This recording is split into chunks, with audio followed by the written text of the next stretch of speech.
Olá, meus alunos. Então, estamos aqui para mais uma aula de História do Direito e hoje estamos na nossa videoaula número 2, na nossa aula número 3, contando com a nossa introdução. Eu lembro vocês de acompanhar o nosso conteúdo pelo portal e pelos slides que já estão disponíveis e complementar com essa videoaula, porque são esses três meios de comunicação, essas três mídias que acabam dando a completude do conteúdo. Então, não se detenham apenas um deles, prestem atenção nos três, tá bem? Respondam também aos exercícios que estão lá disponíveis em cada aula e cumprindo essas tarefas, tenho certeza que vai dar tudo certo. Então, pessoal, nós estamos agora falando sobre o direito na sociedade sem escrita, lembra? Sociedades que ainda não desenvolveram a escrita, mas que, através dos seus costumes, davam condições para que nós possamos estudar o direito. Porque o direito ele trata muito mais de uma relação humana do que de uma questão formal, de uma questão escrita. E é a partir daí que nós começamos a estudar a sociedade sem escrita. Então, o direito arcaico ele pode ser interpretado a partir de um tipo de cultura que essas sociedades têm, né? Esse tipo de sociedade tem. E é estudando a cultura que se estuda o direito, justamente por não ter um direito codificado, né? Então, é justamente a cultura que vai nos dar a informação que nós buscamos. Então, se nós sabendo de que a sociedade pré-histórica, então, ela tem essa característica de se organizar a partir das relações de parentesco. Então, é natural que nós também analisemos, né, a questão do direito sem escrita, nessa sociedade simples, como o parentesco uma base geradora de normas muito fortes, né? Então, os laços de consanguinidade, né, a maneira do que essa família vai viver e de como ela vai se relacionar com a sociedade é muito importante. Então, essas crenças e essas regras a serem levadas em conta dentro de cada sociedade, o parentesco tem uma força muito grande. Até hoje nós temos questões de parentesco que regram muitas coisas nas nossas vidas e foi uma das primeiras regras a serem observadas na sociedade simples. Então, a lei primitiva, isso acompanhe lá no livro, tá, pessoal? Estou fazendo exatamente a linha de pensamento que está lá no livro didático. Então, a lei primitiva, então, ela tratava bastante sobre questões de consanguinidade, né? Então, de como essas famílias, as regras que essas famílias tinham que obedecer para que a consanguinidade fosse evitada. Consanguinidade que eu falo é nas relações entre as famílias, então isso aí tinha uma atenção muito importante, ou para evitar ou para manter essas famílias dentro de um certo tipo de casta e núcleo de status ou de grupo social, né? Então, mas era uma atenção dada a esse tipo de situação muito forte. E a questão também das sucessões, a questão os vínculos familiares, eles serviam para saber quem eram os sucessores, e isso também demandava muita atenção. Mas lembre-se que são regras de direito que não eram escritas, mas que tinham uma força muito grande. Então, a origem da família e todos os procedimentos que giravam em torno das origens, né, também era importante. A questão das crenças sobre sacrifícios, culto aos mortos, o mundo jurídico, né, e o mundo sobrenatural, eles não eram separados. Então, o mundo do direito ele incluía o mundo sobrenatural, né? Então, desses antigos princípios que constituíam a família, né, ele nasceu derivado de crenças religiosas. Então, a religião sempre teve uma influência forte no direito. Cada vez mais se tenta desvincular a religião do direito para que todas as pessoas, inclusive quem não tem religião, seja acolhido pelo mundo dos homens, né? Porque a religião ela sempre exclui quem não faz parte, né? E o direito ele tem que ser de todos. Por isso a separação entre direito e religião que se tenta até hoje, né? Então essas crenças religiosas elas eram admitidas nessa época na Idade Primitiva, né? Todos os povos eles exerciam domínio sobre a inteligência e as vontades de acordo com regras de crenças, né? Das mais variadas. Então, a partir daí, então, ainda se tem uma época em que, ainda existindo relações escritas e códigos formais, os controles são transmitidos oralmente, né? Então, através de revelações sagradas e divinas. Então, aquele ancião, aquele mais antigo da sociedade, era aquele que carregava um tipo de jurisprudência, né? Então, nós vemos muito em livros e filmes daquele velho sábio e que chegava para trazer uma informação. Então, fazendo uma pequena história aqui para perceber como funcionava, né? Então, imaginem, tem uma tribo, vive ao lado de uma montanha muito grande, está ali há muito tempo, e tem um senhor muito sábio, muito antigo, que é aquele que tem a informação dos antigos. Ele conta histórias em torno do fogo. E essas histórias são lendas de coisas que aconteceram com seus antepassados. Isso nada mais é do que trazer a história, né, dos seus antigos que foram repassados por quem veio antes dele. E essas histórias precisam ser mantidas na memória coletiva daquele povo. E essas histórias são repassadas. Por isso que contar a história é uma coisa muito boa. E a partir daí, acontece que aquela montanha muito grande, de repente, ela começa a tremer e começa a ir fumaça e começa a cuspir fogo, né? Era um vulcão. E aí a tribo fica assustada e chama esse velho sábio, fala assim, olha, o que aconteceu nos dias, o que nossa história, né, nossos ancestrais falam. E aí, de história em história, tem uma lenda lá que falava que esse morro é um grande deus que estava dormindo e ele acorda quando acontece alguma coisa errada. E para acalmar aquele deus, tinha uma solução, que era pegar e fazer um sacrifício, jogar alguém dentro do vulcão. O que seria uma grande honra. Então alguém vai ser, né, escolhido para acalmar aquele deus e ser jogado dentro do fogo. Mas esse tipo de pensamento era o que acontecia na sociedade simples, tinha que ter uma lógica.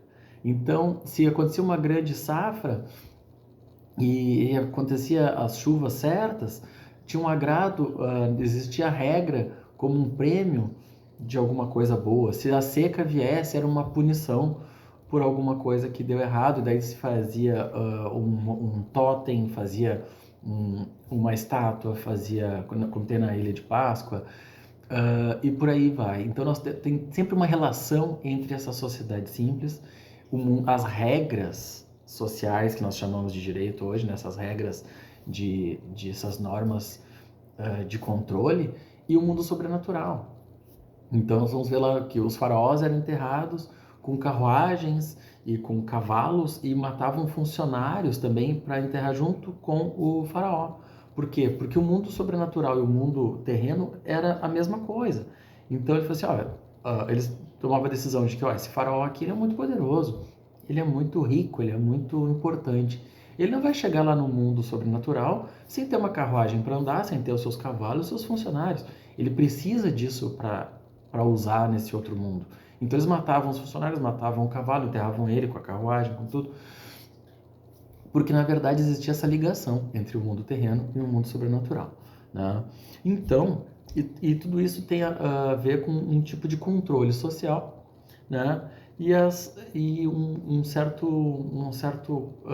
certa limitação das vontades e instintos humanos. A gente vai ver isso com um pouco mais calma mais adiante. Posteriormente, ainda na época que, então, essas revelações elas eram vindo através das histórias, né? Através dessa transmissão oral de histórias. E até hoje no direito nós temos até hoje palavras que fazem direito, né? Um exemplo clássico sobre isso é na hora do casamento, né? Tem que falar sim, eu aceito. Aquela palavrinha acaba fazendo um efeito jurídico imediato. E se falar alguma brincadeira, se fazer alguma piada ali não. Tem que ser uma coisa séria, uma palavra, né, formalizada e tem um efeito jurídico. Então, nós temos ainda palavras com efeitos jurídicos muito diretos, né? Isso é muito comum. Então, o receio da vingança dos deuses fazia com que as pessoas andassem dentro desses ditames, né? E o direito fosse respeitado, nesse caso, literalmente, religiosamente, né? Então, daí que a maioria desses legisladores antigos eles tinham uma vinculação com um tipo de sacerdote. Então, esse grande líder, esse legislador, ele tinha o poder de se declarar representante de algum deus, ou o próprio deus, no caso do faraó. Então, essa relação do direito e da religião era muito, muito explícita. Até hoje nós temos a questão, principalmente na ideia do direito penal, a questão da confissão, né? A confissão, ela não deveria ser vista como ela é vista hoje, porque nós temos ainda muita questão psicológica como a confissão religiosa, certo? Então, essa questão da pessoa confessar ou não, nós temos ainda uma mistura de sensações dentro desses atos, né? Então, é bem interessante. Deixa eu ver aqui. Então, a punição elas eram aplicadas em rituais, né? Esses rituais, eles tinham uma simbologia muito grande, seja na questão que eu falei de jogar alguém dentro do vulcão, seja de fazer um sacrifício de algum animal, né? Seja de levar comida aos mortos para que eles não incomodem os vivos, seja para jogar a pessoa no rio para provar sua inocência. Tinha rituais de que jogar uma pessoa no rio. Se a pessoa morresse afogada, era porque ela era culpada. Se ela sobrevivesse, era porque ela era inocente. Então, a forca, a guilhotina. Então, tinham rituais públicos com intenções, né? O fogo sempre teve essa questão da purificação, né? De queimar as pessoas. E sobre usar isso, a gente vai falar sobre Inquisição mais adiante, falar sobre como se usou tudo isso, nós temos os seus desvios. Mas as relações religiosas e as normas de direito sempre tiveram um contato muito forte, né? Então, para além do formalismo e do ritualismo, o direito arcaico, então, ele se manifesta através de um conteúdo, não de um conteúdo, né? Mas de uma repetição de fórmulas, né? Então, através dessa simbologia, desses rituais, dessas palavras sagradas, desses gestos solenes, né? E a força desses rituais que eles queriam fazer para justamente ter o efeito que eles queriam. Então, já início da questão das torturas e tal, tem a ver com uma tomada de poder, né? Na questão do crime de lesa majestade, que nós vamos falar em outro momento, porque na verdade, de maneira rápida, o rei ele se achava tão poderoso e ele queria manter o seu poder. Quando acontecia um crime, ele tinha que ser mais cruel que o crime para se dizer poderoso. Na verdade, na verdade, cada vez que se tortura é uma admissão da sua fraqueza e da sua covardia, porque eu preciso ser mais cruel do que o outro para fingir que eu não sou fraco.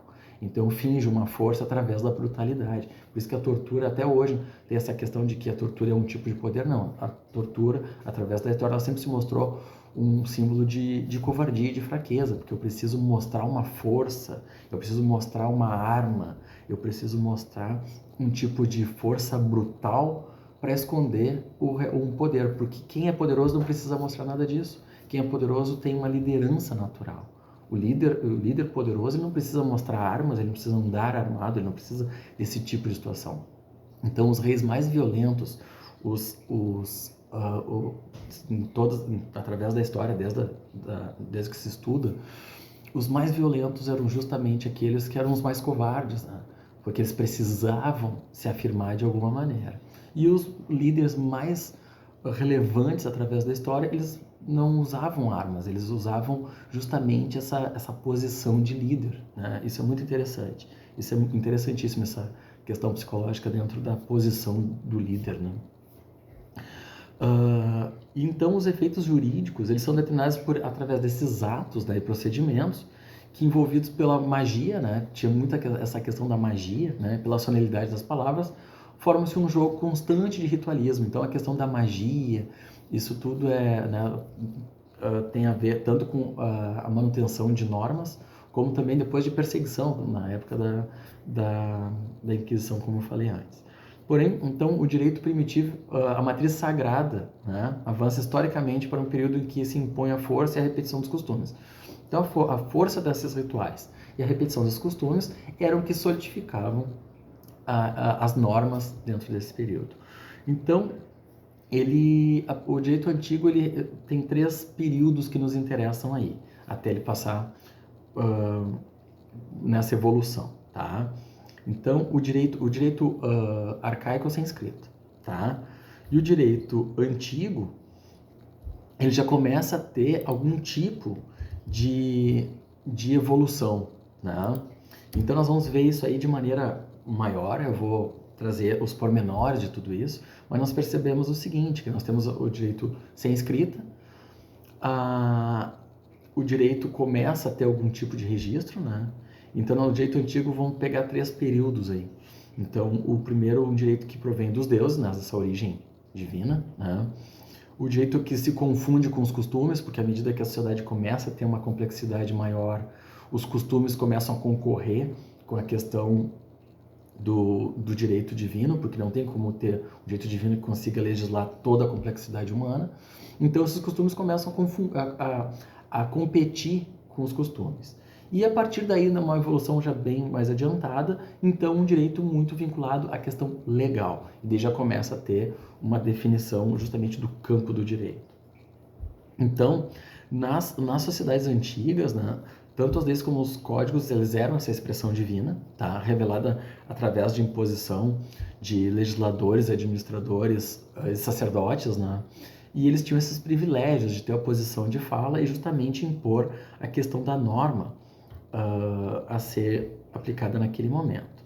Então, essas experiências societárias que permitem o declínio desse poder, seja do rei, seja do sacerdote, seja do faraó, enfim, ele acaba enfraquecendo esses líderes, né?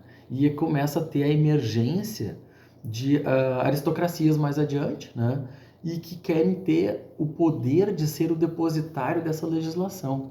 E essa legislação começa a fugir dessa fonte puramente divina e os homens começam a influenciar e começam a tomar o local de detenção dessa legislação e começam a querer decidir as suas vidas, né? E a capacidade também de julgar e resolver essas leis.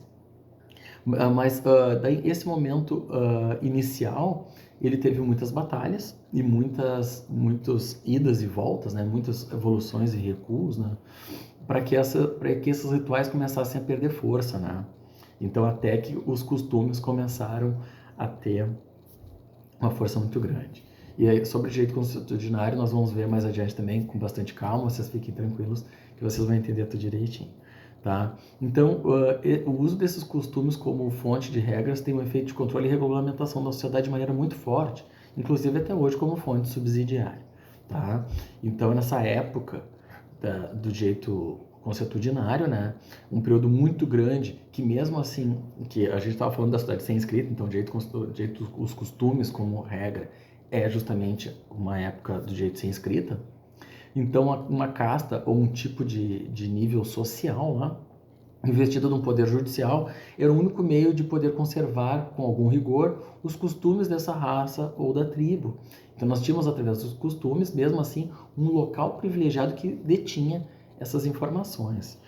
Esses rituais e repetições, eles eram justamente a manutenção da memória dessas normas. E nós vamos falar depois sobre a questão do Código de Hammurabi, né, da Lei das 12 Tábuas, e vocês vão conseguir entender a evolução dessa legislação até um tipo de registro, certo?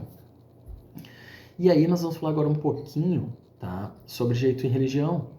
Então, nós já percebemos então que a religião tem um efeito muito grande dentro do direito, principalmente em época que a falta de conhecimento ela é suprida pela fé, porque o homem ele não consegue entender que ele não saiba algo, ele não consegue entender que exista uma continuidade, um infinito, enfim.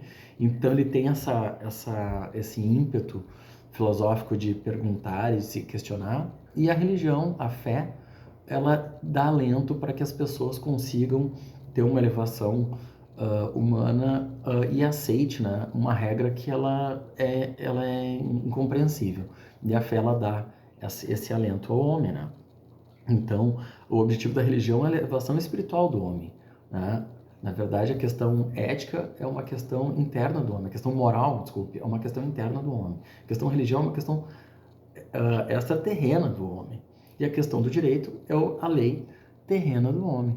Então nós temos áreas que não deveriam se misturar, né? Nós temos as suas influências, e nós vamos ver também isso, principalmente para quem está fazendo introdução 2 e introdução 1 também olham com mais tempo esse tipo de assunto. Então, essa laicização, né, essa questão da separação de Estado e Direito, ela, na verdade, ela aceita todas as variantes de crenças que os homens têm. Na verdade, as pessoas muitas acham que a questão do Estado laico é um Estado ateu. Não, pelo contrário. O Estado laico ele é o Estado mais religioso que tem, porque ele aceita todas as religiões. E quando se batalha assim, olha, por que tem um crucifixo pendurado lá no STF? Tem que tirar aquele crucifixo. Não significa que quer dizer que o STF não possa ser cristão. Não tem nada a ver. É porque existem tantas religiões no país que seria estranho ter todos os símbolos lá. Mas ou tem todos, porque o Estado laico é justamente, nós temos todos, nós recepcionamos todos, como, então assim, para não ser injusto e ter só um, então tira esse aí porque os outros não estão lá. Então, na verdade, o Estado laico, na verdade, é uma declaração de acolhimento a todas as crenças com o mesmo respeito. Então, não tem nada a ver com o Estado ateu. É um Estado justamente super acolhedor que se propõe a aceitar todas as crenças de maneira justa. Então, esse conhecimento é muito interessante. A ideia do Estado laico ela é muito bonita. Então, o direito era considerado então como uma expressão da vontade divina, e em seus oráculos, né, os sacerdotes recebiam de Deus as leis e os códigos. Tanto na versão bíblica, né, nós temos os 10 mandamentos que foi recebido no Monte Sinai e tal. Então, nós temos também, né, alguém que recebe o código divino e repassa aos homens. Né? Então, o Hammurabi também recebe do Escamac, o rei, o deus que entrega, né, a Hammurabi a legislação mesopotâmica. Então nós temos essas passagens. Então a laicização do direito tem a ver com justamente essa recepção de todos, né? O direito natural, então até o Hugo Gross falava, né, que o direito natural, que é esse jeito da natureza, né, dos valores da natureza, o direito natural existiria mesmo que Deus não existisse, ou existindo não cuidasse dos assuntos humanos. Ele fala o seguinte: essas questões de valores, elas existiriam porque o ser humano é assim. Então, mesmo que nós não ficássemos falando de Deus, os homens acabariam tendo os seus valores que eles defenderiam de alguma maneira, né? Nós esperamos que fossem os mesmos, né? Mas o direito ele trata de valores bons e éticos e humanos, mesmo que não precise falar de Deus, mesmo que algumas sejam parecidos, né? O movimento, então, de separação de direito e religião cresceu ao longo do século XVIII, né? Especialmente na França, nos anos que antecederam a Revolução Francesa, e até porque esses eventos eles não acontecem sozinhos. Lembra que a gente falou lá da história das ideias? As ideias elas vão acontecendo. Até que em algum momento essas ideias amadurecem, acham um terreno fértil para ter um efeito jurídico, e elas aí têm um efeito jurídico marcante. Mas não existe algo que aconteça sozinho. Existe um contexto antes e depois, que nos interessa muito para saber como andou essa história e como esse fato jurídico aconteceu, certo? Então, modernamente ainda tem alguns povos que tentam vincular a religião com o direito, e isso sempre foi um fracasso total, porque na verdade, quando se coloca o direito, a religião dentro do direito, se exclui muitas pessoas que pensam diferente. E como a religião ela é uma questão de dogma, é uma questão que a pessoa acredita ou não acredita, existe uma relação de crença muito particular, quem não acredita acaba sendo violentado. Nós podemos perceber isso através da história. Toda vez que se colocou uma regra religiosa como regra jurídica, todos que estavam fora daquela regra foram violentados ou assassinados ou exterminados, né? Então, por isso que é muito perigoso, e é por isso que a questão de religião, cada um tem a sua, e existe um direito para todos, né? Isso é muito interessante. Então, basta ver o nazismo usou muito a religião, o Islã, né? A questão do Talibã, né? O Talibã não o Islã. O Talibã usa a religião para poder assassinar. Enfim, a Inquisição usou também a religião para assassinar milhares. A ideia de usar a religião dentro do direito como se ela fosse a mola propulsora sempre foi muito perigosa, e o homem não soube lidar com isso, né? Então, no mundo muçulmano, desde 79, né, o Irã estabeleceu o Alcorão como né, a maneira de disciplinar o seu povo, e isso é perigoso, porque tu pegou um livro religioso para disciplinar o povo dentro do meio jurídico. Não que o Alcorão seja um livro ruim, mas essa mistura sempre é trágica, né? Então percebam de como é complexo lidar com as regras jurídicas. As nossas relações humanas, elas são complexas, e eu falo isso sempre para vocês, não é porque é difícil, não é porque é complexo que não seja fascinante. E é justamente nos debruçando através desse estudo que a gente possa entender melhor a nós mesmos, as regras que tocam a nossa vida e de como nós vamos lidar com elas. Porque tem muitas regras que nós reclamamos que elas são bem-vindas a partir do momento que a gente passa a entender elas. E tem muitas regras que nós aceitamos cegamente quando descobrimos elas e percebemos de como o mundo funciona, nós começamos a questionar e percebemos que podemos estudar mais ainda e podemos ser um vetor de transformação para fazer um mundo mais justo e melhor, certo? Pessoal, a nossa aula de hoje era essa, espero que vocês tenham gostado. Nós vamos ter a oportunidade de fazer alguma interlocução através da plataforma lá nas perguntas. Eu fico à disposição de vocês, tá bem? Qualquer contato vai ser bem-vindo. Um grande abraço, até!